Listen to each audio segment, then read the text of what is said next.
Claudine Gay, officially out as president of Harvard. She's accused of plagiarism and refusing to condemn anti-Semitism on campus. Those outraged include self-made millionaire, Boston native, who recently said this about his company called Barstool.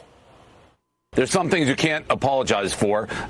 Refusing to condemn genocide of any kind is one of those things, especially when you're the dean or president of a school. So they have to step down. There's no apology for this. The only way is action, whether it be companies, and obviously we're a sports entertainment company. We do have some Harvard grads. They're grandfathered in. But other company leaders have to say, we're not going to stand for it. We won't hire these people. The alumni have to raise hell.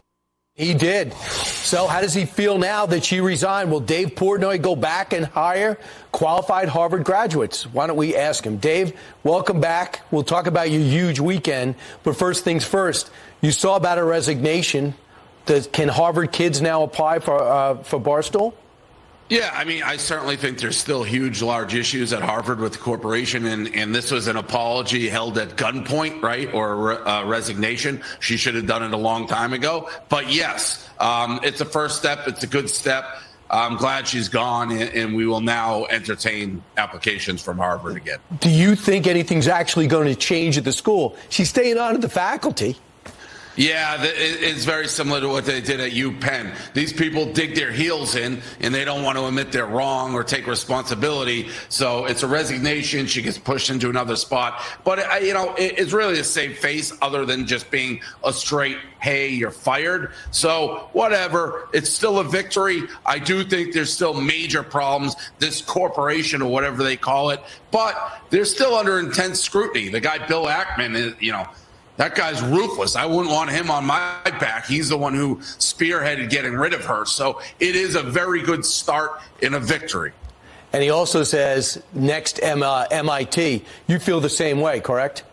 Yeah, absolutely. The three of them, Penn, Harvard, MIT. Two of the three are gone. MIT is kind of skated under the radar. You haven't heard much about her. But, yeah, she's going to go, too. I don't want to put you in an awkward spot, but isn't Michigan known as one of the most woke institutions out there?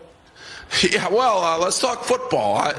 We got some other issues with Michigan. Michigan in general is an interesting state. But the new president of the school is great. So some of the things that happened in the past, who knows? But, yeah, it can be pretty woke.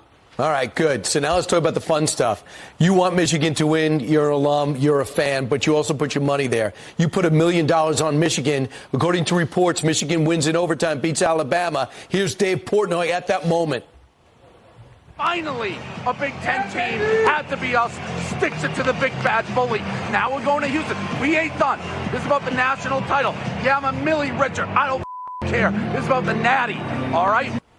And the natty being the national championship. Dave Portnoy, you weren't done. You also bet on Washington, and they won. You won $1.5 million over the weekend.